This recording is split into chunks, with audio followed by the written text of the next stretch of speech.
is a Bloody Disgusting Podcast Network.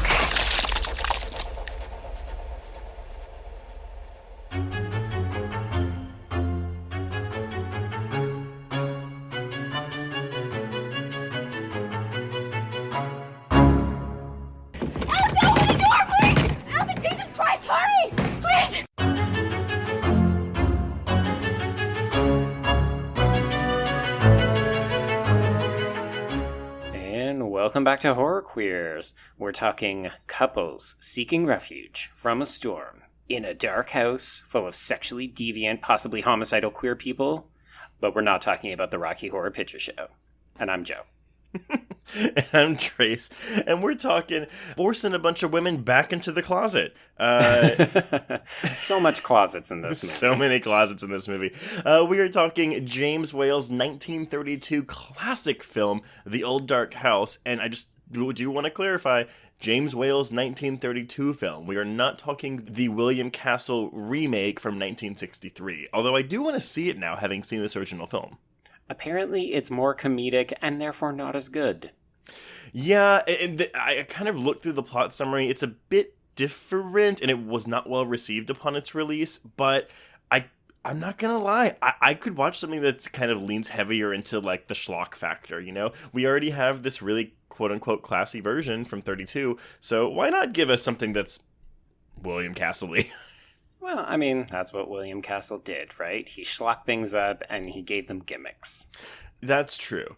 Joe, so I think, correct me if I'm wrong, is this the oldest film we have covered on the podcast? By far, yes. By we far. have not covered a film earlier than the 70s before now. Oh man, we are failures. But that's okay. It's part of the reason why we're doing this, because we had a couple of people who asked us specifically to try to cover a few older films. And folks, if you are missing that, as a reminder, we do have an editorial that comes out each month, and we do tend to do some lesser-known older horror films on there. Yeah, but if you haven't seen this movie, or if you're wary of watching this movie because it's older, never fear, it's 72 minutes long. Super short, it runs at a brisk pace, and these people are drunks, idiots, and mad people. It's quite entertaining. I actually didn't know it had comedic elements walking into it, so when I saw that it was listed as a horror comedy thriller film, I was a little bit surprised, and then watching it, I was like, oh, okay, I see it now. Yes. But that's, courtesy of your big ol' Mo filmmaker. Mm-hmm. But before we get too far into this, we do have a special guest joining us today. Ladies and gentlemen and everyone in between, you have seen her work on Pop Culture Beast, but you most likely know her as the co-host of the horror and true crime podcast Stop Horror Time. Please welcome fellow Katie Lotz and Legends of Tomorrow enthusiast, Kay Graham. Hello. Hi! I'm so glad that's my legacy. I always want to be introduced as a Katie Lotz enthusiast first and foremost. Honestly, if you wouldn't have told me that, I would just put that on my fucking Twitter bio. I mean, you still could. You two could duke it out. I know. Yeah, we'll have our own Katie solidarity. Lotz podcast. Oh my god. I'm willing to bet there's enough people who would listen to a Katie Lotz podcast. Yeah, lesbians. Everywhere. Correct. How are you doing, Kate? I'm great. Thank you for asking. How are you guys? Doing well. Joe, how are you doing? I mean, man, we're hanging in there. It's the middle of July. We're having some fun. I won't lie. Seeing the torrential downpour in this movie kind of made me hungry for, like, a little bit of better weather because it is a heat wave right now. I'm sorry, you mean the bucketfuls of rain. I'm a little worried that James Whale was a bit of a sadist because apparently he really wanted to drench this cast. Well, he wanted to drench them in something. Oh dear. Kate, was this your first time seeing this film? No, I'd seen it a couple times before. Might you call yourself a fan? Yeah. I mean, she specifically requested to come on this episode. Yeah, when I saw it on the list, I snatched it. Because I mean, I'm no expert or anything. Aren't you glad I'm on here? But I'm definitely a James Whale fan, and I watched this, when I first started getting into, like, expanding on his work, and it's sad that there's only really 4 horror movies that he ended up directing, and this is one of them, but this This is a fun one. This time around, I was like, is this a hangout movie? Can this count as a hangout movie? Because It kind of is, though, right? Like, yeah. it starts as, like, a threesome, and then, like, just more people just keep piling into this ensemble, and it's like, okay, like, we're just having a party, and there's such a big focus on the food and the drinks, and it's like, I mean, I definitely got, like, I'm saying House on Haunted Hill vibes, even though obviously this film preceded that, but that's definitely the vibe I got from it, although a little bit maybe less nefarious scheming going on in this one. Yeah, it's not as overt scheming. I think these poor, unfortunate people have wandered into something beyond their control, and half the fun is that you think, oh, it's just going to be a bit of a gay old party as these people, drink their way through this old dark house, and then instead it's like, oh, did we walk into a big old pile of incest? Maybe. Kind of. I mean, it's like, oh my god, wait, I actually made a list. A list of incest? No, a list of things. Oh, wait, no, I'm sorry. This is from your Monsters in the Closet book, Joe. Your book. Just my book, yes. I wrote it. No credit at all to Harry M. Benshaw. Yeah, that book. No. It's incest, necrophilia, male and female homosexuality, androgyny, sadomasochism, and orgiastic behavior. Folks, if you have not watched this movie, what are you waiting for? But I think that oversells it, though, right? Because I mean, it's a pre-code film, so these things aren't going to be like out front and center for like your viewing pleasure. It's things that you have to really kind of look between the lines for. So if you walk into this movie expecting just to see all those things, you might be a little bit disappointed when you end it.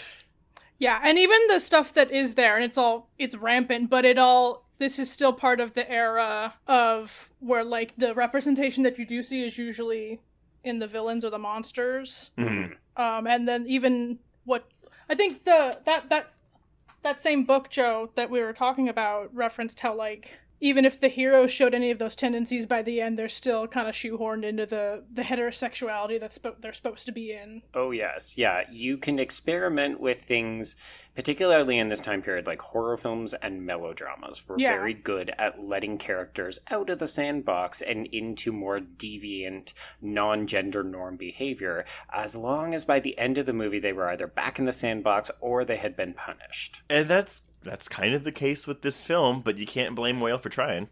Oh, no. Oh, he knew the system that he was working in. The fact, the whale parts are everything that comes before the ending. And that, I think, is part of the reason why the ending with the marriage proposal, just, you're like, you either laugh at it or you think it doesn't work.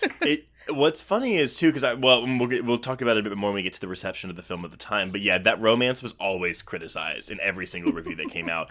And it really is just a bizarre thing, but I almost feel like he inserts it as kind of like a spoof of heterosexuality, to be like, you fucking straights, look at y'all. Y'all are so This stupid. what it's like. I mean, it is a comedy. They're almost U-hauling, though, if we're gonna clear something. Yes.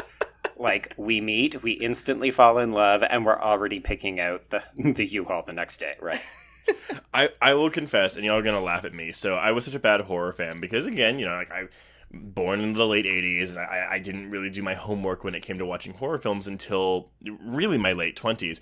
I learned who James Whale was not by watching something like, say, Frankenstein or Bride of Frankenstein, but I was watching the classic ABC television show Once Upon a Time, in which David Ayers plays Dr. Whale in the show, and in the first season it's revealed that he's like the Frankenstein's monster creator, and I was like, that's weird, why is he called Dr. Whale? And then of course it's because it was a reference to James Whale. I didn't know Frankenstein was on there. They get real loose with their Disney adaptations. Well, it's meant to be like a revisionist take, so everything that you think you know based on the iconic characters that they're portraying are supposed to be subverted or inverted. So in that case, you think you know exactly who he's playing just because of the name, and then of course they try to undercut it, and sometimes it works and sometimes it doesn't. It's better in the early goings. It definitely went on for 7 seasons too long.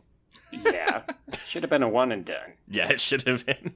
But yeah, okay, so then before we get into it, then I did want to just kind of start with a little bit of tidbits about James Whale, because this is a man who, I mean, was in Hollywood, was out and gay. Like, he had no fucking apologies about it, and was somehow allowed to make some of the most influential horror, I mean, as you said, like 4 horror films of cinema, really.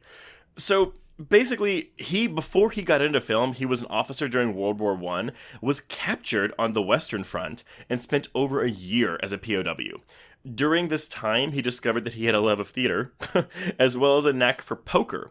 The IOUs he collected from the fellow officers provided him the nest egg necessary for him to pursue a career in theater after the war. He channeled his wartime experience into directing a play called Journey's End in 1928. This play was such a huge hit that it led him to direct a Broadway version of the film in 1929, and then the film adaptation in 1930. This obviously put him on the map in Hollywood, so he spent a brief period of time working for Paramount Pictures, and then he met a handsome young film executive, David Lewis. Although Lewis apparently didn't think highly of Whale initially, his attitude quickly changed, and the two lived together as a couple from 1930 until 1952. And I guess Lewis kind of helped him get into the Universal fold of things, which is how Whale gave us films like Frankenstein, The Invisible Man, Bride of Frankenstein, and this. But he did retire in Hollywood in 1941 following a string of box office disappointments and increased difficulties navigating the politics of Hollywood because he just would not be a quiet gay, I guess. He was just too loud and proud. Yeah, he ended up sort of retiring into sadness. He had a couple of strokes, and then apparently he ended up committing suicide, which is deeply unsettling when you think about the trajectory of, like, arguably one of the most influential queer directors in cinema history, and he goes on to have this kind of sad, quiet, slow demise. Have y'all seen Bill Condon's Gods and Monsters? Oh yeah, I was about to ask you guys that.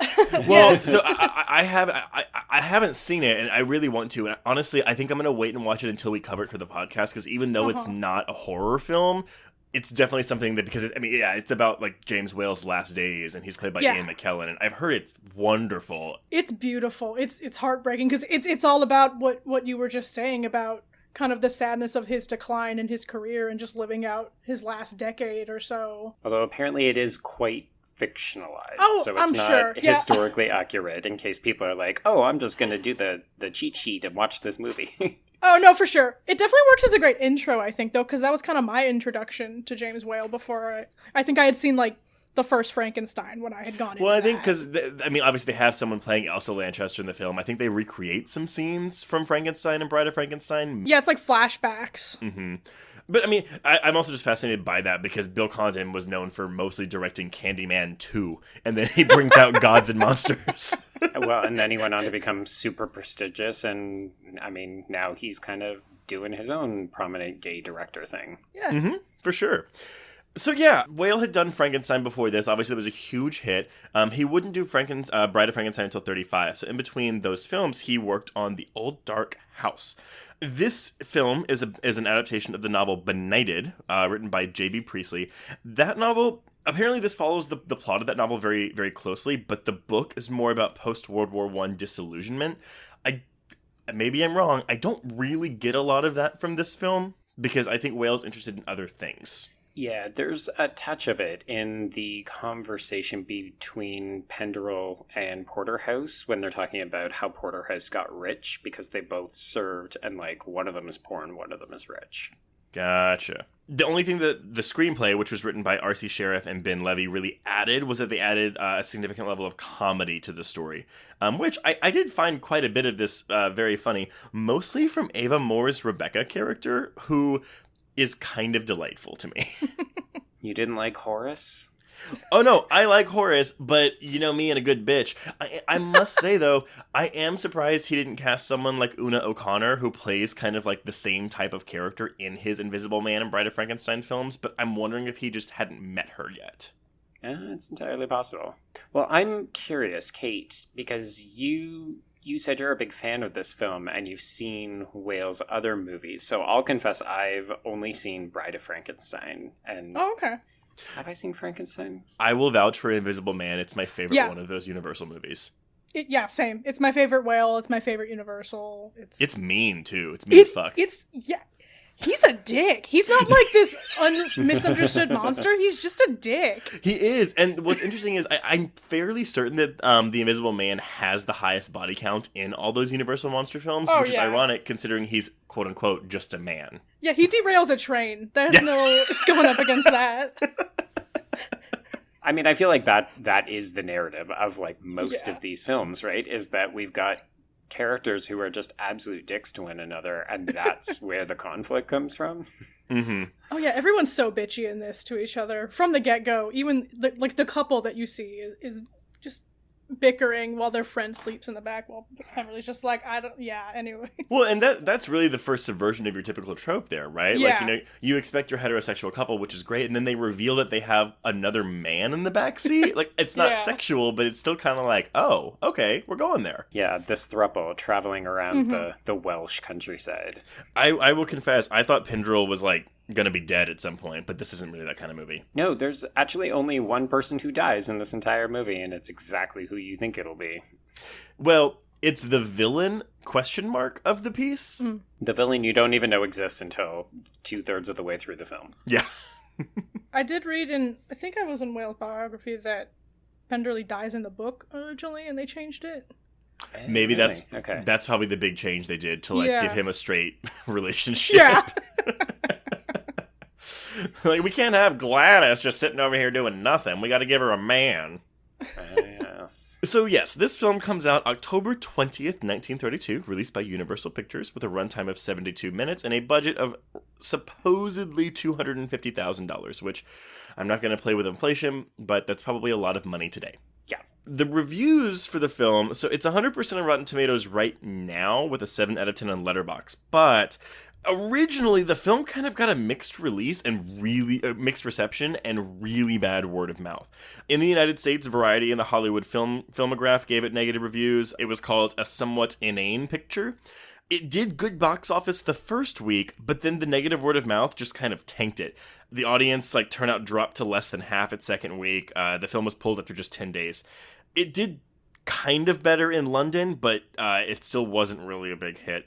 It wasn't until really the film was found again that people started paying attention to it, because in 1957, Universal did lose the rights to the story because of William Castle's remake. So for many years, the original version was considered a lost film because they just, I guess no one had the rights to show it or restore it or whatever. It wasn't until director Curtis Harrington, who was a friend of Whale, helped rediscover the print for the film, having repeatedly asked Universal Studios to locate the negative, and they kept being like, well, we're looking in our vault and we can't find it. And I guess he went in it personally. It's like a tale as old as time, right? Oh, we don't know where that film reel is. We've lost it. It's like, how big is that fucking vault? Just go send someone in there. I just have this image of him walking to a big glass case that says the Old Dark House print on it and goes, what's this? Yeah. This could be is this anything. the one you're looking for? But yeah, so yeah, he basically got them to, he persuaded the George Eastman House Film Archive to finance a new duplicate negative of the poorly kept first reel, because when they found it, it was moldy as fuck, and they restored the rest of the film, but it didn't even hit home video until the mid-90s. Well, because home video wasn't a thing until the late 80s. I mean, yeah, but still, it wasn't even showing on TV and shit, I'll say. Right, okay. Yeah, I was wondering, Kate, because this film doesn't have the stamp of a Universal monster. Is that why you think people maybe forgot a little bit about it? Because it was surprising to me that he made so few big films, and then this is the one that people now talk about, but I feel like nobody talked about it for a very long time. That's good that people are talking about it now, and I think it's great that it's accessible. It's on Shudder, so maybe people will just accidentally discover it that way too. It's even in the queer horror section of Shudder. So hey, but yeah, that's a good point. Is that even though it's technically Universal and horror, I guess you wouldn't, and Boris Karloff's there, I guess It's not considered really a hashtag monster movie. I mean, the title is a bit generic though, right? The Old Dark House, okay, it's not, it doesn't have the same ring as The Haunting or The Haunting of Hill House or something like that. I will say, so I did buy the Blu-ray of this because it has a new 4K restoration. I thought I had ordered the wrong Blu-ray because it's just Boris Karloff on the cover, and he looks just like Robert Pattinson in The Lighthouse, and so I thought that I had mistakenly ordered The Lighthouse. It turns out The Lighthouse is actually a remake of this movie. Oh, if only. Actually, if you did the queerness, the comedy horror, I would love to see a modern remake of this film with those sensibilities, outside of the pre-code era. With Willem Dafoe. If we're talking remakes, Helena Bonham Carter needs to play Rebecca then, because that was going to be one of my notes. Would she still have a hunch, though? Sure. Yes, absolutely. She's got to be grotesque. Yeah. I could honestly see an old Tim Burton remaking this movie and doing it right, not new Tim Burton, because he doesn't. Maybe Yeah. even keeping it in black and white, That'd be fun. like pulling in Ed Wood. Yeah. Mm-hmm. I like it. Interesting. Okay. I mean, one of the important things, Trace, and I know you were kind of saying, oh, well, the title sounds a little bit generic, but one of the important things that people should know about this movie that they may not know is that this movie, I don't want to say almost single-handedly, but it plays a very strong contributing factor into all of the tropes of haunted house movies. This is the movie that started the idea of like going to a dark, scary house and finding weird creatures hidden in like the upstairs closet and that kind of stuff. And it's obviously playing on a gothic horror tradition, but this hadn't really been seen prominently in films before. Well, and what I actually, in terms of style, the things that I really noticed, so the work with shadows in the film is really well done. Mm-hmm. And about 2/3 of the way through, I wrote, is there a lot of fisheye lens in this movie, or is it just the quality of the film? It actually is intentional when you have kind of a blur effect, but I think it's mostly on the scenes with Rebecca. Yes, because she's a messed up broad. Yeah, that's language through film, everyone. All right, shall we dive into this? Let's dive into this 72-minute film. Yeah, we'll see if the episode runs longer than the film we're talking about. There's a lot to unpack. There honestly is, yeah. So stop me as we go. So after nearly being run off the road by a landslide during a storm, Philip, Raymond Massey, and Margaret Waverton, Gloria fucking Stewart. Man, and she's also in The Invisible Man, by the way. She's the love interest in that. Okay. She's kind of playing your typical, like, damsel in distress role the entire time, but she's gorgeous. I was getting heavy Faye Ray vibes off of her. I was like, oh, is she going to get swooped up by a giant ape later in this movie? Would have fit right in, if we're being honest. But this is our first, this is your heterosexuals that are just kind of normal, going about their day on a rainy cliff, with this really cool-looking rock slide, by the way. Okay, the rock slide looks great. Did you not think that they were just all dead immediately, though? Yeah. I was like, how is this car surviving this? Well, I imagine it's an effect, but there's a part where it doesn't even look like a slide. It looks like part of the mountain is like being pushed out of itself. And I kind of like that. I was getting the impression that maybe it was trying to hint at supernatural aspects that were going to be happening. Yeah, I think it's just some good model work. It is. Yeah, but just to clarify, so these are our initial protagonists, but they are not normal, because typically you would not be introduced to a couple who is bickering like this. So this is another example of a pre-code piece. You would not depict heterosexual marriage as being on the rocks in the opening moments of your film. That would take we need civility and we need normalcy, and that would come after the Hays Code. I will say the Blu-ray has a commentary with Gloria Stewart from the film's initial DVD release. I have not listened to it, but I've listened to excerpts from it, and it's quite entertaining. Apparently she has, like, a photographic memory, so she can remember all sorts of really interesting details. It would be interesting to hear about her experience on that, because she was one of the few, like, one of two Americans amongst all these Brits. She kind of says that they had kind of a hoity-toity thing going on. Like, they kind of went off and did their own thing. They didn't really invite her to tea time. She didn't seem to have the best opinion of Karloff either. Neither did Whale, because the reason that Karloff is not in The Invisible Man is because he and Whale had a tiff, apparently fought all the time throughout the making of this film. And that's why he got Claude Rains instead. But, like, I guess during Bride of Frankenstein, like, they didn't even really speak to each other. I mean, it doesn't sound like this movie was a piece of cake for Karloff either. Like, the prosthetic effects, which look good, but aren't, like, amazing compared to a lot of other films that Karloff would eventually make. But I was shocked to hear that it took him hours in the makeup chair, like, before and after shooting to get into this. What's that scar? But it's just a scar. Like, poor Karloff. Yeah, it's not as, like, design heavy as his famous monsters, you would say. Exactly. Right. Okay, so that is our married couple. They're bickering in the front seat, and meanwhile, in the back seat, we have their bachelor companion, Roger Penderell, who is played by Melvin Douglas. He's our other American actor on this set. And due to this landslide and this ridiculous storm, they must seek refuge at the mansion of siblings of the siblings Femm. The House Femm. Yes. Do you think? I mean, really, the house is Femm too, because this is the whole house is just like it's like a prison for queer people. Yes, correct. Do we think that the name Femm is intentional? Again, without having read the book, I don't know if it's the same name, but like I couldn't. I mean, if it was a happy accident, that's awesome. But holy shit, Femm. Right, because I don't know if that was like the same terminology that we're using now as it was. Right. Like, the book was written in like the 20s, so I'm not sure. Maybe a happy accident, maybe, or if it was something and Whale caught on to it, that might have just been like a fun in-joke.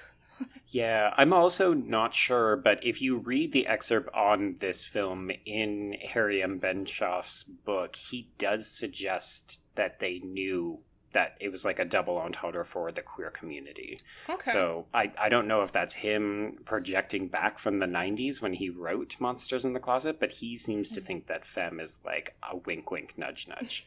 So these siblings are Horace, who is played by Ernest Thesiger, and so he is a really close friend of James Whale, and James Whale specifically got him this part, and because of this part, then he decided to also... He leveraged that into the Bride of Frankenstein role, which of course is what makes him famous. Is he gay in real life? He was apparently bisexual.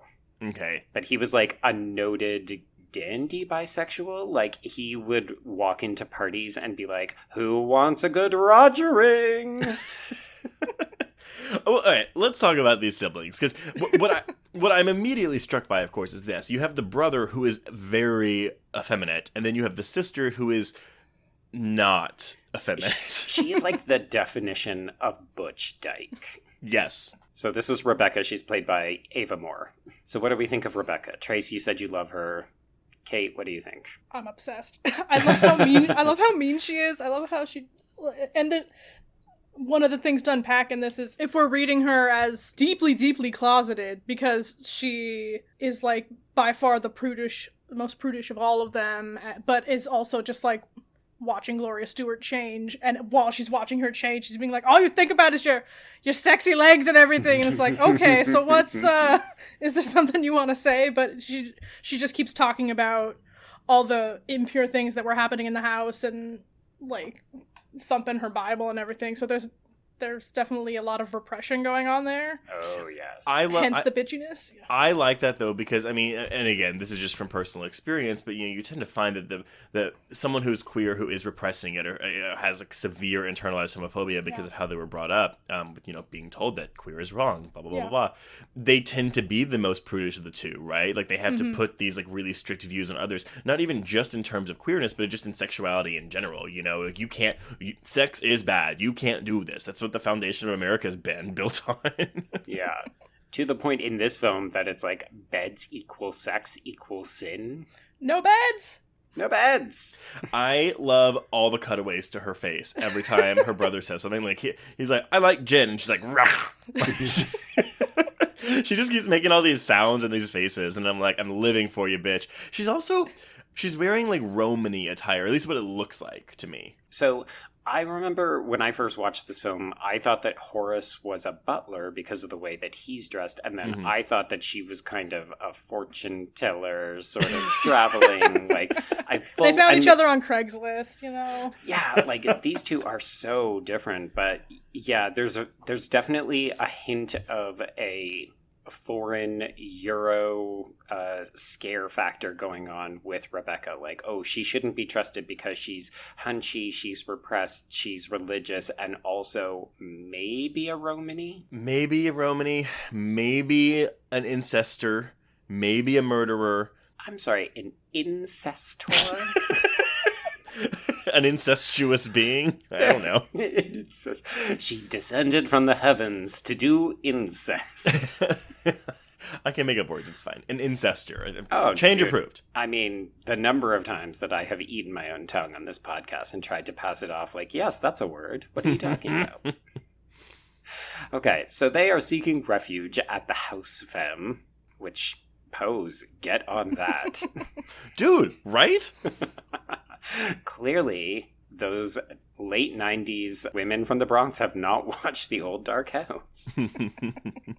So they are seeking refuge in this house from the storm, and Mr. Femm, so Horace, is okay with it all the way up until the point where he realizes that they have been cut off from the outside world. And the reason that he is so scared is because of Morgan, who is played by Boris Karloff, and he is their mute, heavy-drinking butler. And butler's kind of in quotation marks because he's somewhere between like a slave and like someone who might murder them all given the opportunity. Yeah, he does very little buttling in this film.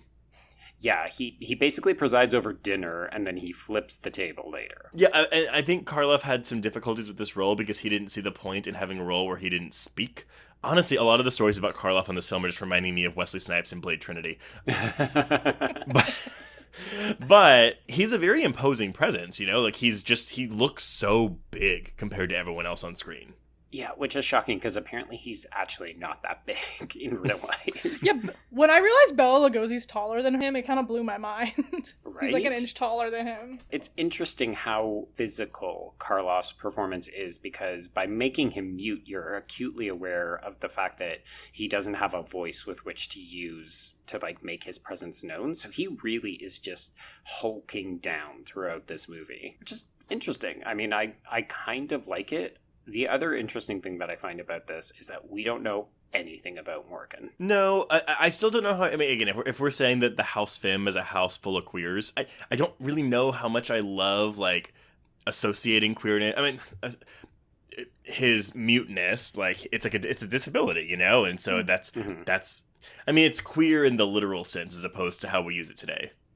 Right, like he's a queer figure because he has a disability. Right, exactly. Yeah. So speaking of disabilities, Rebecca is also partially deaf, which is where a substantial part of the comedy comes from early in the film. What did you say? Just imagine Trey's doing a giant scowl, and that's what Rebecca is doing throughout this entire film. But she probably does it a lot better because she's on point. Yeah, she's a professional. So she outlines the details of her dead younger sister and then sexually accosts Margaret as Margaret is changing into dry clothes. And this is the scene you were referring to, Kate. And yeah. I feel like we need to talk about the way that Whale shoots this. Oh, yeah. I mean, we can talk about a lot of things in this scene. Like, even just the implication. I mean, the implication is that she had an incestuous love for her younger sister, who she then murdered in her bed. Again, pre-code, people, you would not be able to get away with this after the Hays Code comes into effect. Because even though it's hinted at, you do not hint at incest in good quality motion pictures. Correct. And that's that. All right. What do you mean? How he shoots this? What do you mean? So I love when Rebecca is talking to Margaret and she's going on her big rant about sin, and you know she's touching the hem of the dress and saying, "Oh, this is cheap fabric, it'll rot." And then she touches Margaret's chest and she says, "This is skin, it'll rot too." And it's great and hyperbolic, but there's a moment where Rebecca is sitting on the bed and she's just talking, and it looks like we're seeing her through a mirror, or we're seeing her reflected in a mirror, but the mirror is foggy, and then we're changing slightly the perspective, so it feels like we're getting weird little insights into her psyche. And I think that's part of the way that we can read Rebecca as a repressed queer figure, because the shots through the mirror are revealing like, oh, these are the different elements that she's keeping trapped under the surface. I think on an initial watch, I was just thinking, again, my literal brain, I was thinking that she was just jealous of Margaret's youth and beauty. It wasn't until doing a bit more of a deeper dive into the different readings of the film that I was like, oh, man, they really went there with some of this shit. Yeah, it's a very strange scene, and I mean, you really just have Gloria Stewart kind of sitting there, like, backing up, looking terrified the whole time, because Rebecca's presented as the monster initially. I really throughout the whole film. But no, I agree, and that's why that kind of, it's not fisheye, but whatever, like the blur effect of the screen, where it's like the middle of the screen is crystal clear, but then the outer edges are like blurry. It's supposed to just kind of tip you off that something is just not right about this person, not correct, or queer, if you will. I just think it's a very splashy way of letting us know that, however you want to read Rebecca, if you just want to read her as jealous, if you want to read her as repressed, if you want to read her as both. This is Whale, honestly, 5 minutes into this movie saying, hey, heads up, something's not quite normal about all of this. Yeah. And typically, you wouldn't tip your hand this early. And maybe it's just because we're talking about such a short runtime, but he's working very efficiently very early in the film. So Margaret does not take kindly to this. She's quite freaked out. She opens the window to get She got to open that damn window. It's like a freaking typhoon. I'm just imagining James Whale off to the side and yelling at props people or assistants on set to be like, more water, drench her. See, you're saying that. I'm imagining all the wind machines. Okay, Gloria, just open this thing. It's going to be a little breeze and you're going to be fine. And then she just gets blown across the room. So what you're saying is that this is an early drag race challenge. Okay, Gloria, all you have to do is open this window and then give us a pretty picture. I'm sorry, but okay. Drag Race does not lean heavily enough into horror. That's why I love when we actually get horror queens on the show. If they did one where they were reenacting scenes from classic queer cinema, I would die. I mean, I feel like now you're just going to get dragged for not watching the Boulet Brothers because they do a lot of that kind of stuff. Damn it. No, it is on my Netflix queue, but I have not watched it yet. Yes, but there should always... I mean, I think one of the reasons why we're seeing an increased connection between horror and drag culture is because people are starting to read the performativity in drag culture really lends itself well to horror characters, costuming, and even skits and stuff. Guess I'll just start watching that shit tonight then. There you go.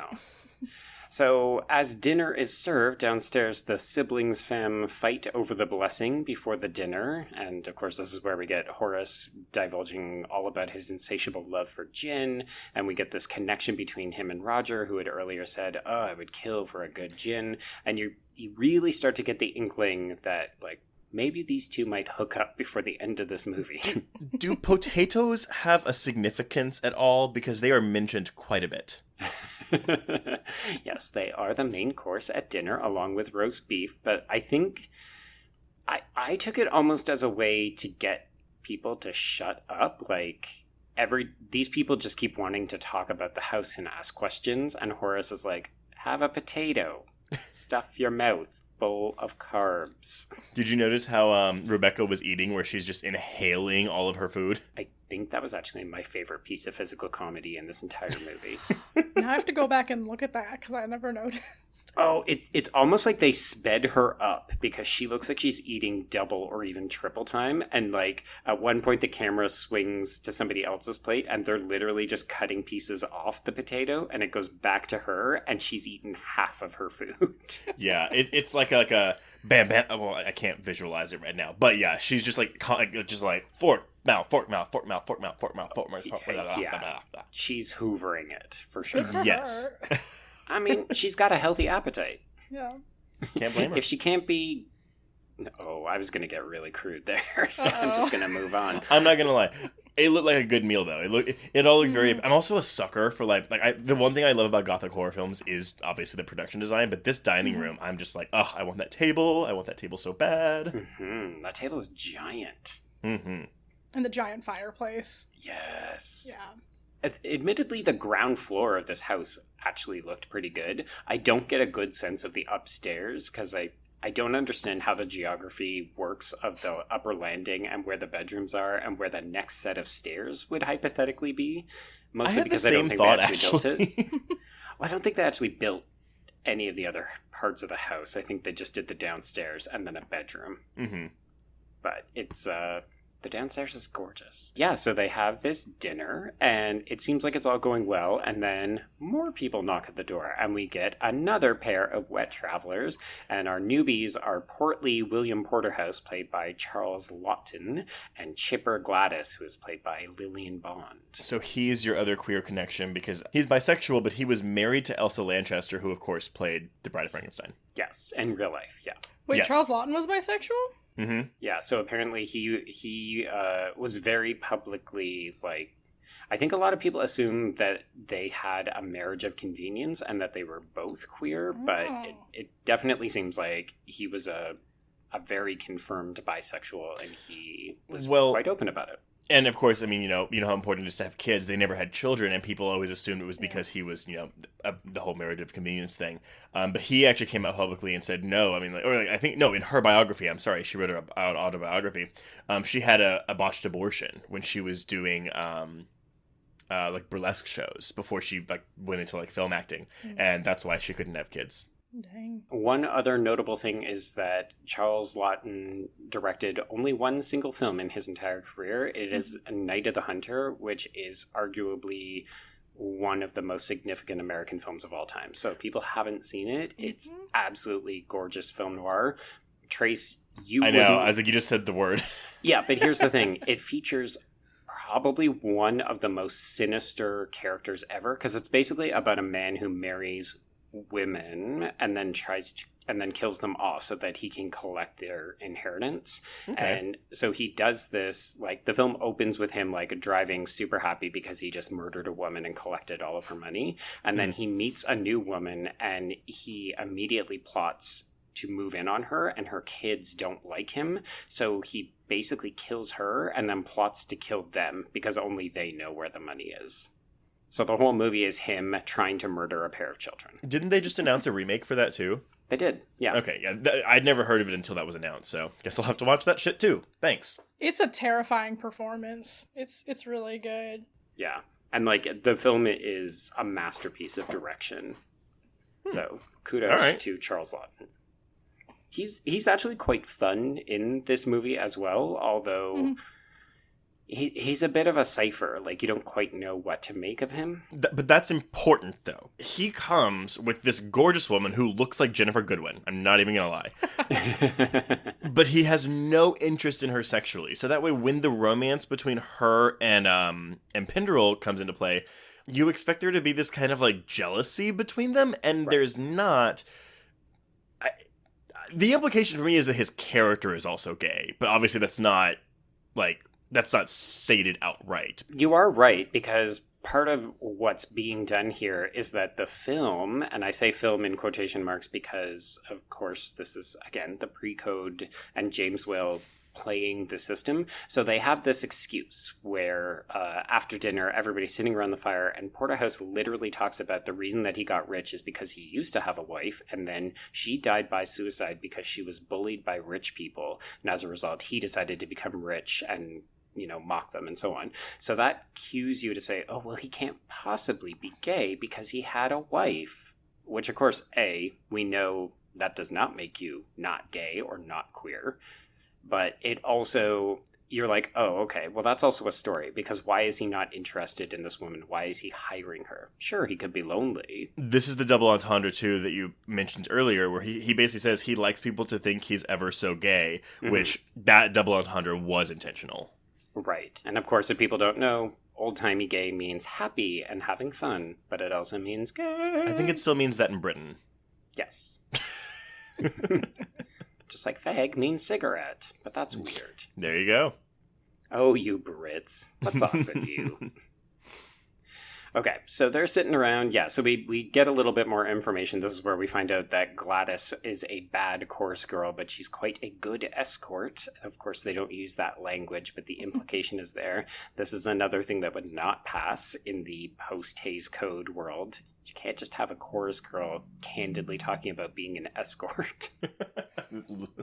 Sorry? No, I was going to say something inappropriate. I mean, this is our podcast. This is what... I was going to talk about her loose pussy. Oh, I see. Okay. Would you like to elaborate? I just imagine it's loose from all that chorus singing. But it's like her vagina. It's like singing. like an Ace Ventura situation, but with her vagina. Okay. Oh my God. With her front butt. That's a Jennifer's Body quote. Diablo Cody wrote it, not me. Sure. I'm sure that's what James Whale intended when he made this. Yes, I'm imagining a very like prim and proper James Whale saying, "Talk out of your pussy." I actually do like this character quite a bit.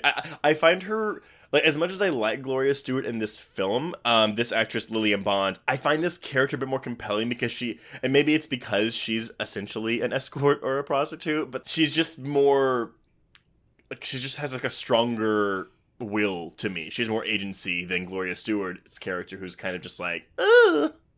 Well, she's just more fun, right? Well, yeah, she and Porterhouse just, like, burst through those doors. They don't even ask, like, can we stay here? Like, it's the total opposite of the previous trio. They're like, oh, dear, please, it's raining. And they're just like, so this is happening now. Is that dinner? Like, it's a shift. It's an energy that they didn't have yet. And I will say, I did not, again, knowing nothing about this film, because I watch it mostly blind, I didn't know that we were going to get more characters into this film. No, yeah, because it is such a short film, and then it feels like we're steadily on the way there to, like, exposing the weird things that are happening in this house, and then all of a sudden we have 2 new characters that we have to it's almost like we restart the film. But you're right, Kate, they bring so much energy to this film. I almost felt like I didn't realize how, I don't want to call them Debbie Downers, but the Wavertons are boring, which I think is also by design. Like, these are our protagonists. They're boring as fuck. Well, there's even a part, and there's some good humor in this one, because this is like, everyone's together doing their own thing before we all split up. And maybe it's Rebecca that does this, but someone goes, well, there's no accounting for taste, and she just goes, no. Yes. I do love that. Yeah, I think it's Porterhouse who mentions that. Yes, and that's just supposed to say, she ain't putting up with his shit at all. It's so good. I love that Horace tries to be a congenial host. Like, he's faking it because I think he likes the idea of having other people around in the hopes that Morgan won't attack them. And Rebecca, who is obviously the master of this house, does not give 2 shits about these interlopers. Well, I was going to say, though, Horace is pretty chill for, having their brother locked upstairs. No, he isn't. He doesn't want to go up to the 2nd floor, Trace. Because that's literally what happens, is that Pendrell and Gladys sneak out to get booze, because of course they do. And they wind up hanging out in the car, and they're just kind of gone for a large middle section of this film, because they're just hanging out, getting to know each other, getting drunk. Meanwhile, everybody else is stranded here in this weirdo house. The lights go out, and everybody's like, oh, it's fine, we'll just get candles or a lamp. And Rebecca's like, sure, why don't you go up to the 2nd floor and get a lamp? And she knows that Horace doesn't want to go up there. And even when Philip offers to go with him, Horace is like, I'd really rather not. I do love Philip's line where he's like, I'm assuming the lamp isn't heavy enough to where 2 people need to carry it. Yeah, there's a lot of good comedy about that lamp. Oh, trust me, we'll come back to a vagina joke around Miss Gladys later. Yeah, so basically, Philip goes to collect this lamp alone, and at this point we get our first hint that there is something weird happening upstairs, because he sees food in the hall and noises behind a door. Bum, bum, bum! Now remember, this is all new to cinema audiences, so they're not used to seeing these kinds of, like, oh, there's weird things, people are being separated, and odd events are happening around the house. That's the thing, when watching these movies, like, I mean, I these movies, meaning something, like, from this time period, like, even in the 70s, like, you can show someone Halloween today, and they'll be like, if they grew up with, modern horror, they're gonna be like, well, this is really boring. It's triply so for a film like this, when it's like, okay, you may not find this scary now, but like back in the 30s, this was something like people hadn't seen this shit before, and it was scary. And the one thing that I think this film does exceptionally well is the mood of the film. Even though there's comedy present, there's a lot of things that are just like really, really, really unsettling. And while they have probably lost their effect over time, because we're used to seeing so many horrific things, not only in film, but in the news, you just have to try to like put yourself in a 1930s mindset. And that's just hard for some people to do. Yeah, for sure. There was one really funny joke too, when the wind, something happens and they go, probably the wind, and then I think, I need to write down who says these things, but they're like, no, it wasn't, I know the wind when I see it.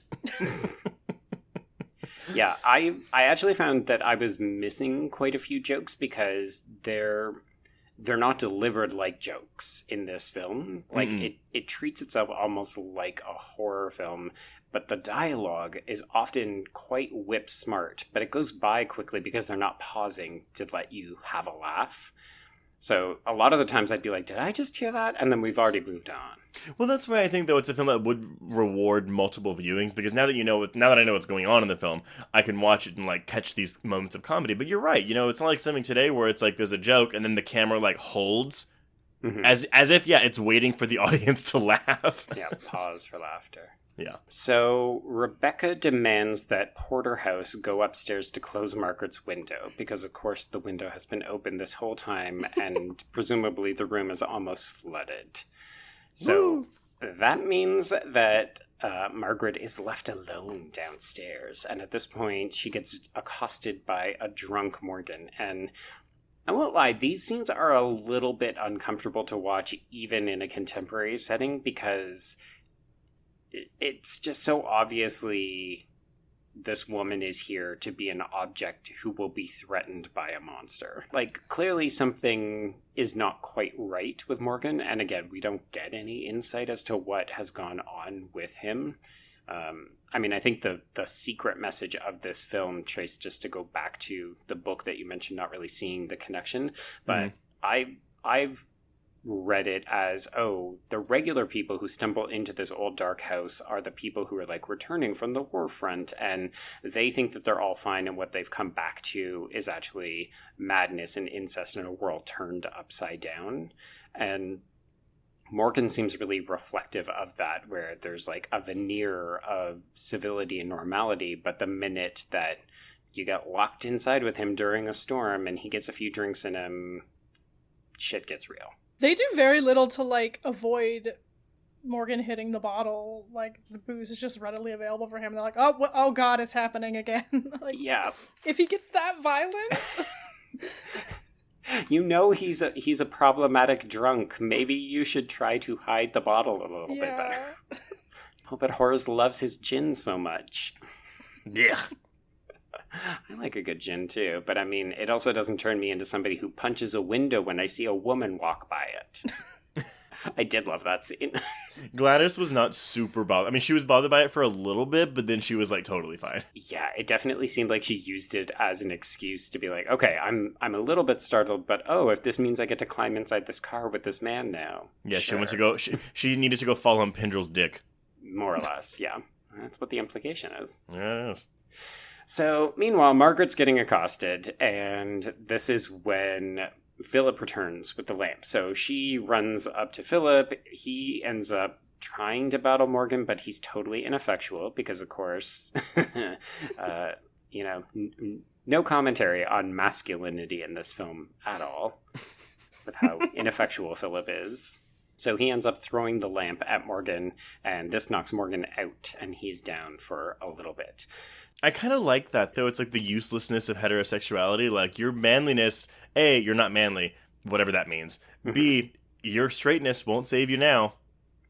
Oh, yeah. I mean, this movie is actually, I mean, I was obviously being very sarcastic, that this movie is a very critical takedown of masculinity. Like, there are arguably no good men in this movie until the end when Pendrell confirms his heterosexuality and proposes marriage. Do y'all know if Whale presented feminine? I always got the impression he was buttoned up, but kind of prim and proper. I know that his lover, Lewis, was very much against the idea of queer readings of Whale's films because he didn't like the idea of Whale being seen as a queer director, which is an interesting take because, I mean, obviously, as queers nowadays, we like to do these kinds of readings. And I imagine that's the time period, though. Yeah, I mean, this was even up until, like, I guess this would have been even after Whale's passing in the 50s. So No, yeah, but I mean, like, you know, it still wasn't really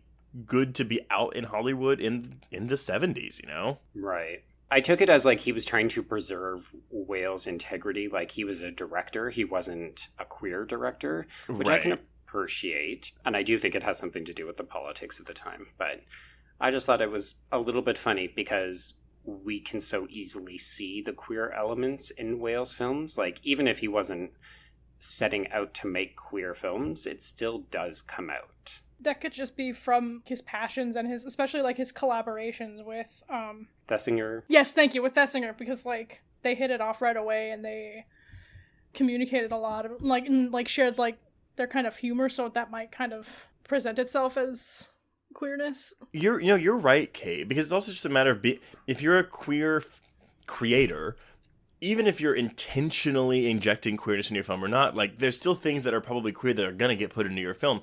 Just like when we, as queer people, watch films that aren't explicitly queer, or, again, with no intention of queerness whatsoever, we'll see queer things in the media we're consuming, because that's just where we're coming from. Mm-hmm. So I get that. It's a little bit weird to say, and this will probably sound very unusual to people who don't self-identify as queer, but, like, it's something that you can't help because it's a facet of who you are. Mm-hmm. Like, your sexual identity is, for better or worse, depending on how comfortable you are with it, it's part of your identity. So I think it would only make sense that for Whale, he's going to inject some of this into it. Like, I find his sense of humor to be very queer. Like, the types of characters that he's using here are very queer. And then, of course, he's literally casting his queer friends in this movie.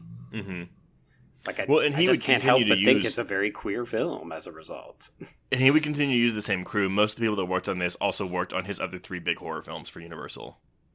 Just kind of hilarious to me. I'm like, these queers just invaded Universal's lot and made a bunch of super gay horror movies in the 30s and 40s. Like, It's hilarious to me. So this is where Pendrell and Gladys hang out in the car a little bit longer. They get closer, and then they eventually come inside, and we get this really unusual scene where Gladys half apologizes and asks for permission from Porterhouse to love Pendrell, because apparently they're in love now. And then she leaves, and Pendrell scoots closer to Porterhouse to the point that they are sitting so intimately on this couch. And Pendrell looks like he's asking his father, like the father of his betrothed, like, I'm going to marry her tomorrow. Okay, that's all well and good. But did y'all catch this brilliant piece of comedy when Porterhouse asks her, oh, so you got your feet wet? And she goes, yes, Bill, and that wasn't all and then she gets cut off. Mm-hmm. Yes. It's her wet pussy. Which is hilarious because, you're just like, okay, we already get the insinuation, like, you're not talking about wet feet. Like, yes, they went out into the rain, but we all know that you're talking about getting plowed in the back of the car in the shed. Escandalo. It's so funny that it's like, we do the insinuation, and then we cut off when we were actually going to literally say, and I also had sex. You were right when you said this earlier. This would not fly in about 10 years. No. Don't be talking about your wet pussy post-taste code. Okay, so whatever. They're boring. They're maybe going to get engaged. Let's move on to the good stuff. Yeah.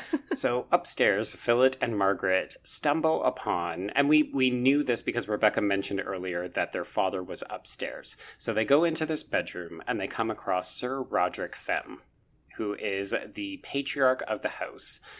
And this is some interesting casting, because Sir Roderick Femm is played by Elsbeth Dungeon under the pseudonym John Dudgeon. Kate, enlighten us about this, please. So I was obsessed with this casting choice as soon as I saw this, and was digging around the internet trying to find why did this happen? And so the most clear answer I found was that David Lewis actually mentions in James Whale's biography that the character's supposed to be 102 years old, and he couldn't find anyone that looked that old, so he just cast this old stage actress that he knew. But she was in her 60s. She's not 102. Well, but he also just thought it was funny. That's the thing about his queerness and his humor kind of melding together, that we'll never know, unfortunately, if this was a casting decision of I want to break the barriers and gender swap and do this and cast this woman as a man as a statement or something. I think he just thought it was funny, and he also played a prank and didn't tell any of the actors until afterwards. Oh my god, that's he was great. He pulled off her wig and stuff and was get it. Well, because she's wearing makeup, right? It's old age makeup, but yes, and a fake nose. The way that her facial hair was, I was kind of getting, and maybe this is obviously not intentional, but I was kind of getting old Asian sage vibes from the look of this character. You mean a bit of Fu Manchu kind of deal? A little bit, yeah. I mean, it would have been of the time, or it might have just been this is makeup that we had available to us because other people were doing this kind of character on the lot. Mm-hmm. I'll tell you what I got. I got some Tilda Swinton in Suspiria 2018 vibes from this. To the point that I was like, wait, is this literally what Luca was doing? Like, is he referencing this iconic queer text in a very queer reimagining of Suspiria? Because if you think about it, like so much of Suspiria is predicated on femininity, and of course that's why it's so weird that we get this one male character, but of course it's played by Tilda Swinton. But it's not played by Tilda Swinton in the credits. She has a male pseudonym, just like Elsbeth Jim did. Oh, yeah. So I don't know. I mean, I'm with you, Kate. I think this is a huge joke. This is some weird old drag, and he was just, like, the excuse that I couldn't find an actor... You're like, well, why didn't you just cast a man and put him in old drag? Like, because this is funnier. Because it's funnier. It's so camp. I love it. I bet he was a delight. I bet he was just a delight to work with, unless you were Boris Karloff. Oh. Yeah, because Boris Karloff was probably saying, I'm making a serious movie here. I need to put on all this makeup. And James Whale's like, bitch, get with the joke. That's kind of the thing, though, right? I mean, like, this film is filled with so many loud characters that it juxtaposed with the horror-ish mood of the film. It's just it's so bizarre and unreal, but it just makes it all the more interesting to watch, and it's definitely more entertaining. But this scene kind of is exposition the scene.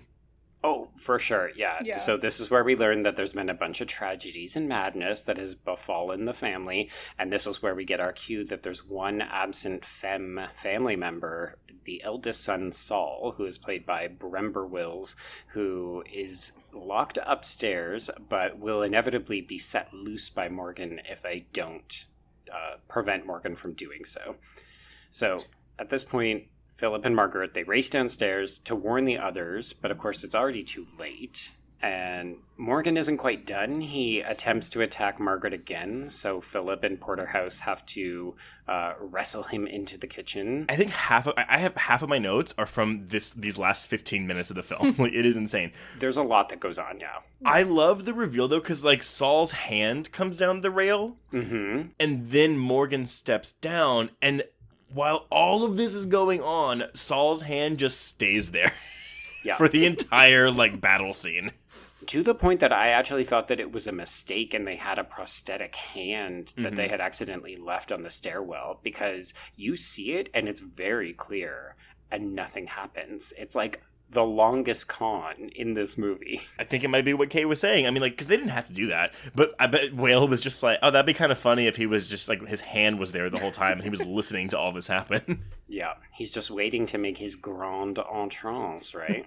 Yes, because he's gay. Because he's a fucking diva. That's who Saul is. This is like Saul's big entrance, right? Saul is a diva, though. Honestly, I was a bit so-so on the film up until Saul. And then I was like, okay, Saul, you won me over. So we're terrified. We've heard of Saul. He's a madman. He can't be trusted. So Pendrell locks Gladys and Margaret in a cupboard in the back of the room. So he goes, hide in the closet. And then Gladys goes, no! All right. Like, it's such an about face, like, in the span of a split second. And I again, rewound it because I was like, what?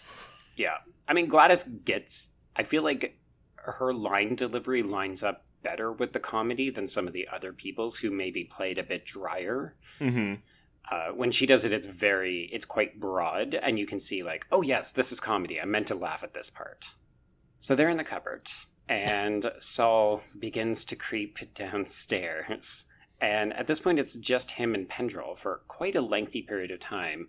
It's an odd choice, right, though? Like, Pendrell essentially then becomes our de facto protagonist of the film by the end of it. Oh, this is where he's starting to step up towards masculinity and heterosexuality. Yeah, so he has to become the hero so that he can win over the damsel by the end of the film. So Saul comes down, and initially he actually seems kind of normal. So he tries to befriend Pendrell by saying, I'm not mad. I just know that they murdered my younger sister, so they've locked me up. And you're like, oh, maybe this is the about face in the film, and it's going to be revealed that they've locked up the only sane person in this house. Which I kind of would have liked more, probably. Oh, I disagree. I like the turn on it, because it makes you question it, and then it says, oh no, you were right all along. He's crazy.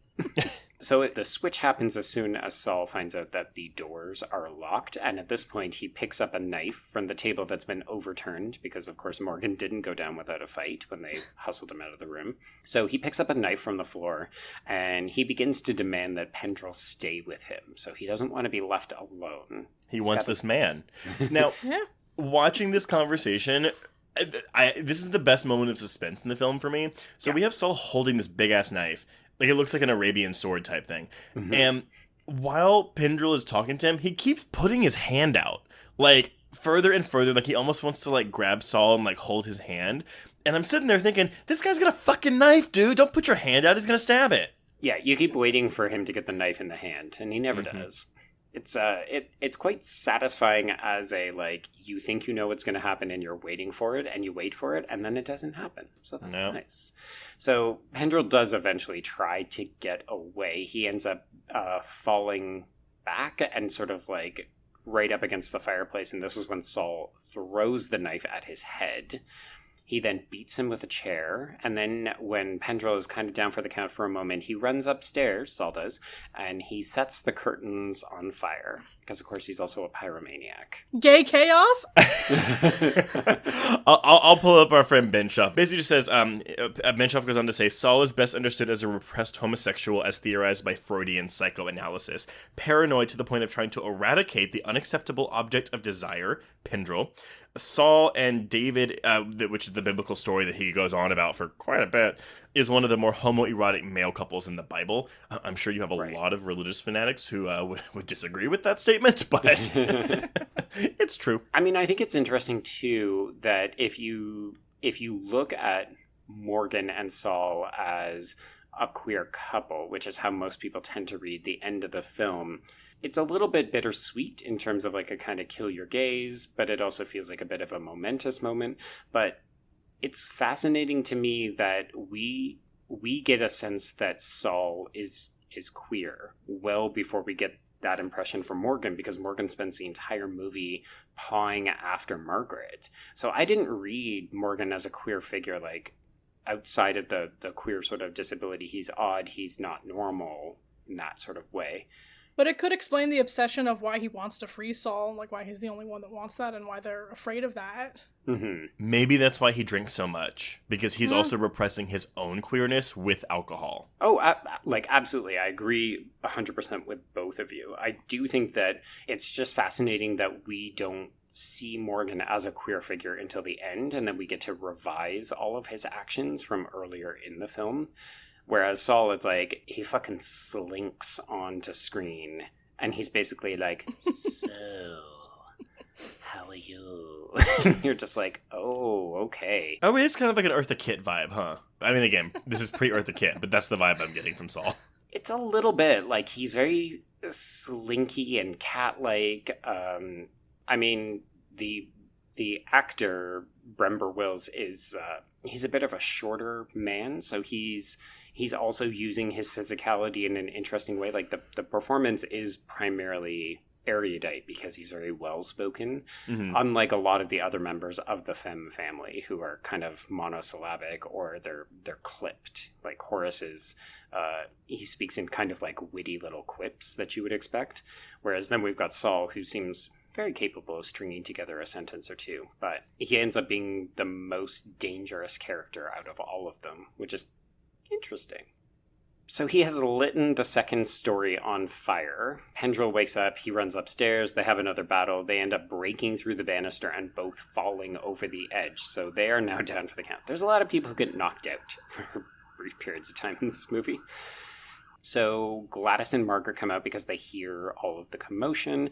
This is when Morgan has found his way back out of the kitchen, so he stands in their way and he refuses to let them move until he hears the name Saul. And then as soon as he hears that, the storm breaks. Morgan rushes to Saul's side. He cradles his head. It's very intimate. It's very affectionate.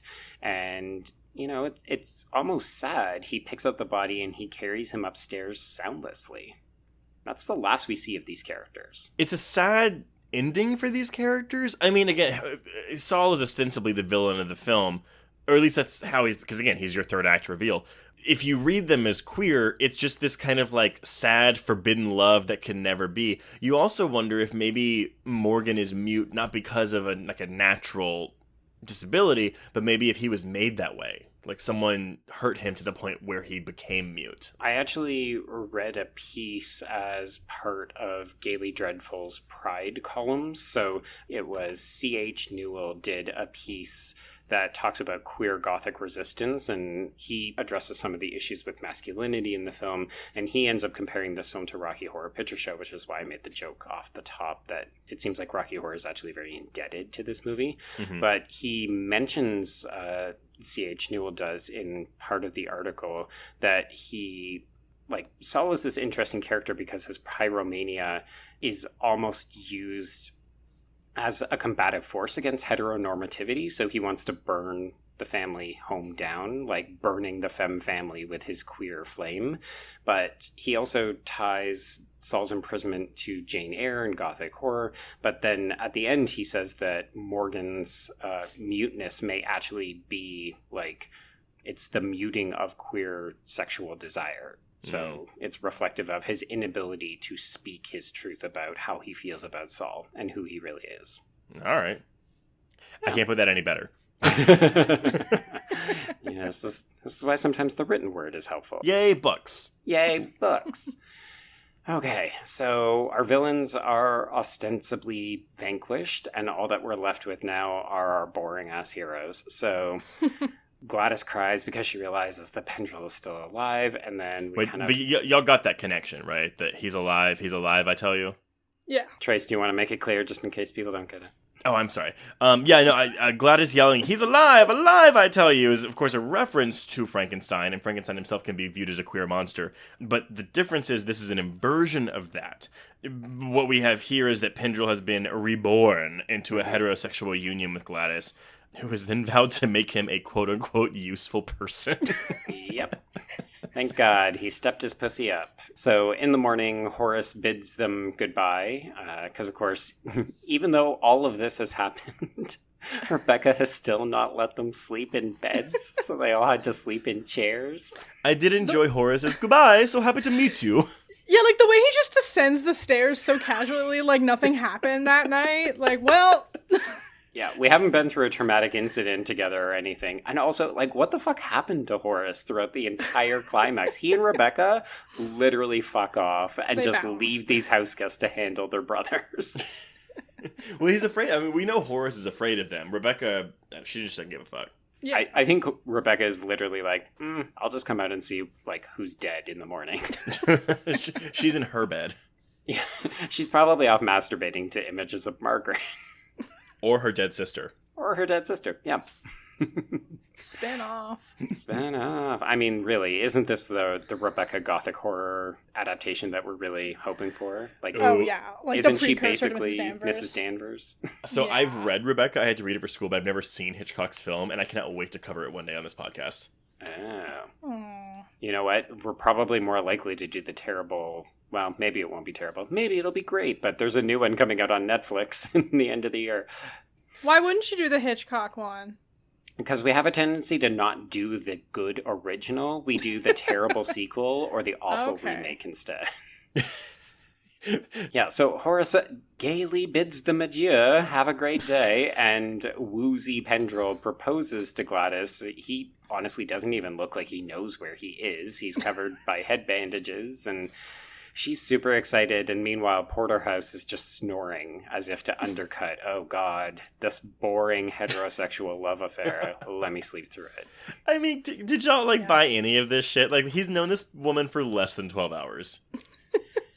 I mean, I feel like we've all seen romantic comedies where people meet and immediately fall in love, but this seems like it's actively making fun of that trope.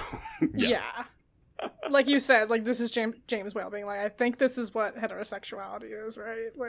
Yeah, like, what is the least interesting outcome I can have? Marriage. Okay, let's have these two straight people go off and do that. I mean, could you say it's a product of war too as well, like rushing into marriage and Yes. finding, because like he is a soldier. Absolutely. Yeah, he's found his good woman, and now he can immediately settle down because he knows she's a keeper. Yeah. And who doesn't want a woman who can play a tune out of her vagina?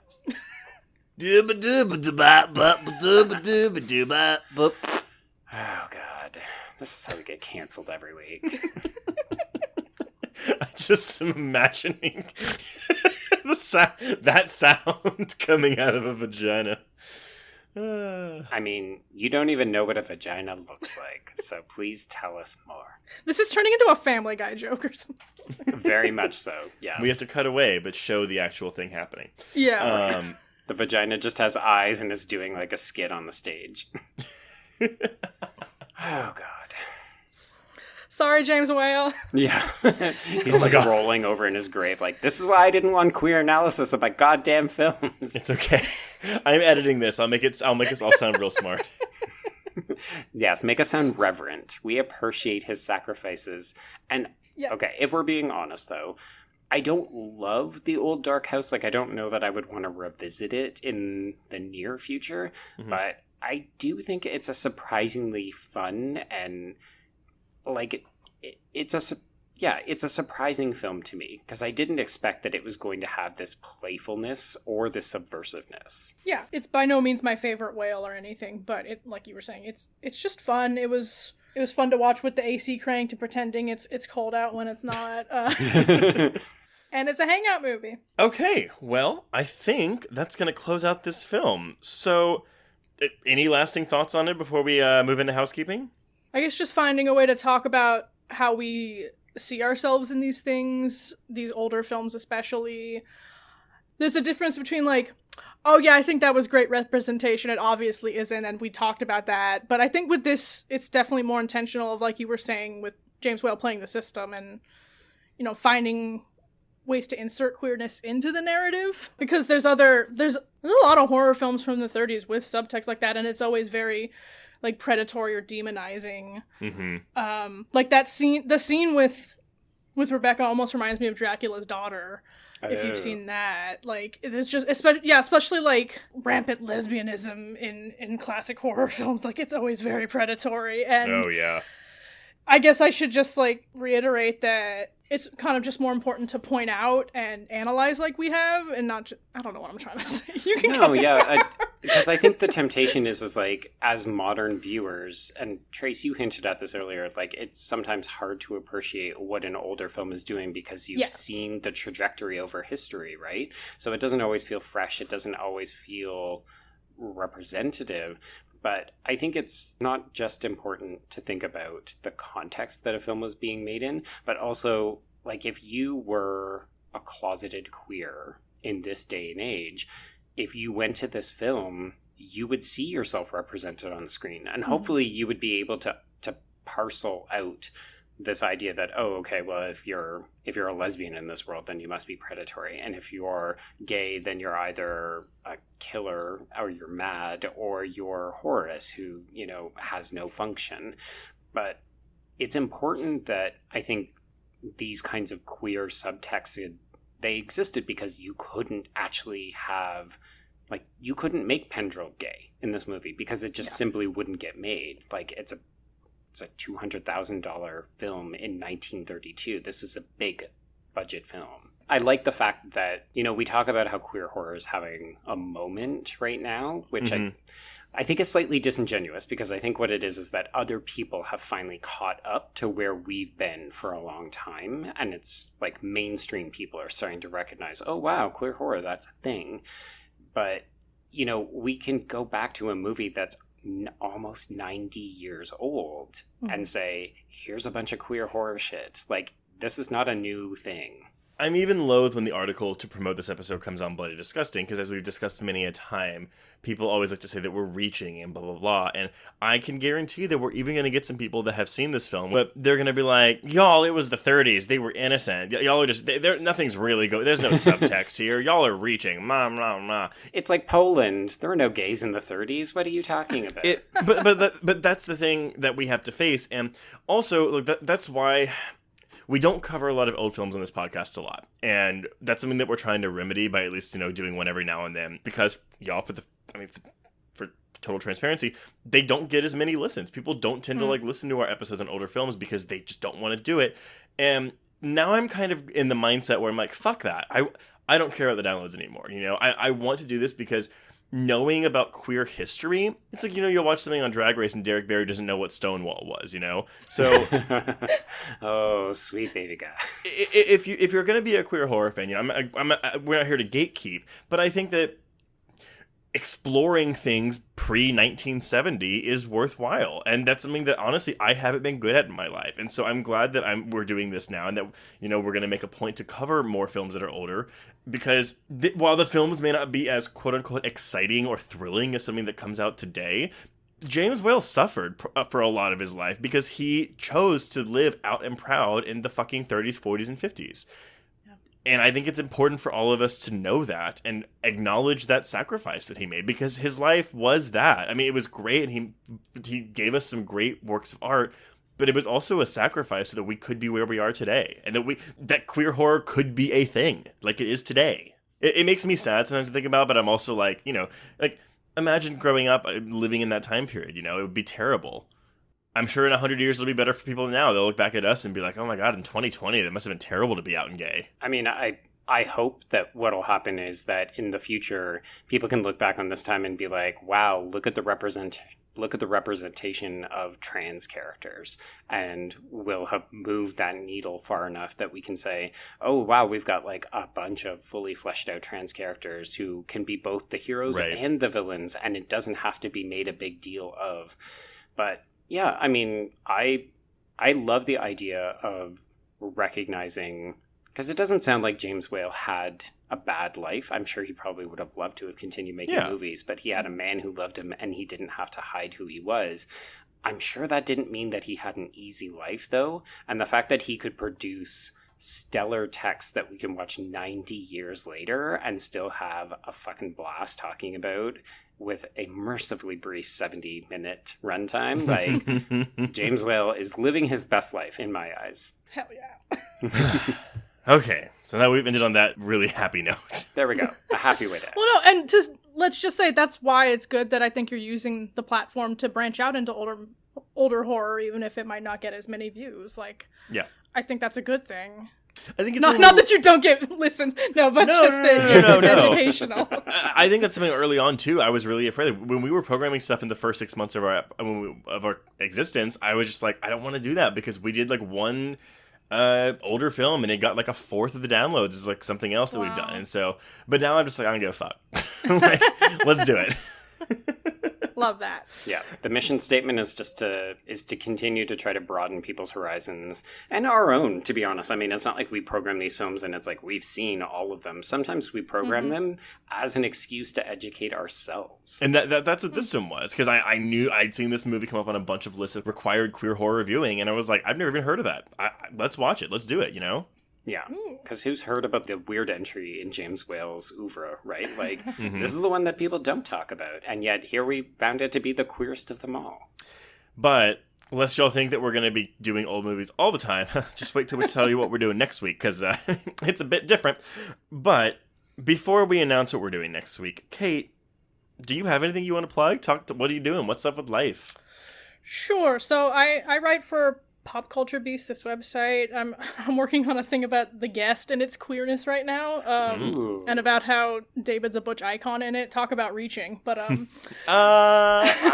can 100% see that. I love it. Yeah, but there's that, and then as mentioned, I host a horror true crime podcast called Stop Horror Time.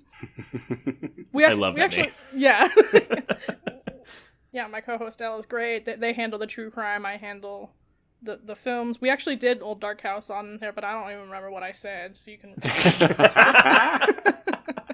Oh, that's terrible. Yeah.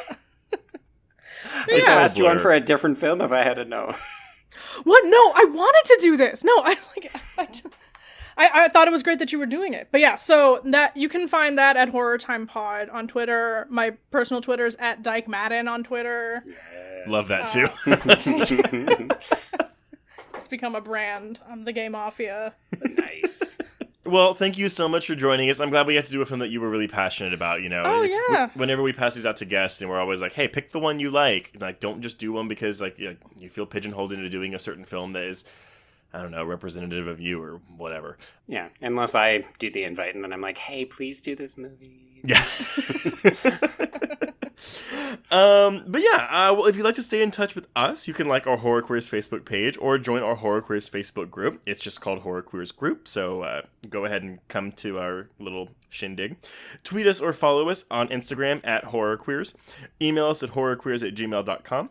If you have a little bit of time, please head over to Apple Podcasts and leave us a rating or write a review. We love those. You can also buy Horror Queers merch like t-shirts, stickers, mugs, pillows, and other shit at teepublic.com. That is teepublic.com. And if you want more Horror Queers content, please visit our Patreon page at patreon.com/horrorqueers, where you can sign up for exclusive bonus episodes. We are almost done with July, so if you haven't subscribed to the Patreon yet, now is your chance. We've already released full-length episodes on Relic and The Beach House, as well as an audio commentary on I Still Know What You Did Last Summer. Coming up early next week is a mini-ish-sode on Dave Franco's The Rental, so be sure to subscribe to that, and you can hear our thoughts on all those films. Mm-hmm. Joe, Yes. I teased it, but what are we covering next week?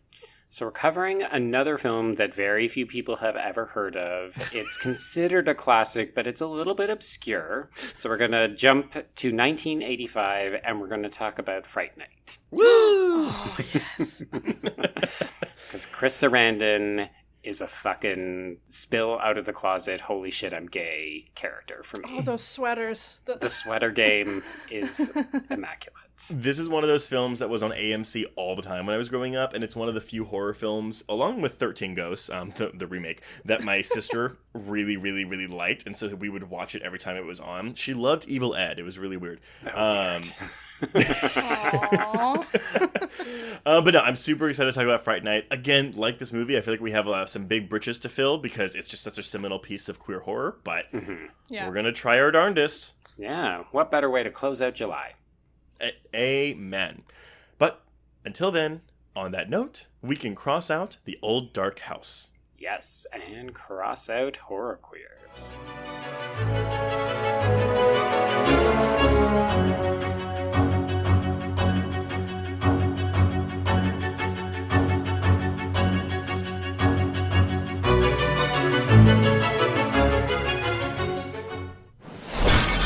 Bloody Disgusting Podcast Network, home of creepy, disturbing, and terrifying creepypastas, SCP archives, weekly full cast storytelling, the Horror Queers, genre commentary from an LGBTQ perspective, and the Boo Crew, for horror-centric interviews. Listen free wherever you stream audio and at bloodydisgusting.com/podcasts. Hello, I'm Shelby Scott, the host of Scare You to Sleep, a podcast where I tell you spooky bedtime stories full of creepy sound effects and music that is soothing yet unsettling to help immerse you into a world of horror. This is a show for those of us who have realized horror can be a strange but relaxing escape from reality. Speaking of escapes, sometimes I lead you through guided nightmares, like a guided meditation, but instead of flowery meadows, I take you on a journey through your own personal nightmare. So come get lost in the terror with me. Listen to Scare You to Sleep wherever you listen to podcasts, or find us online at bloody.fm. Sweet screams.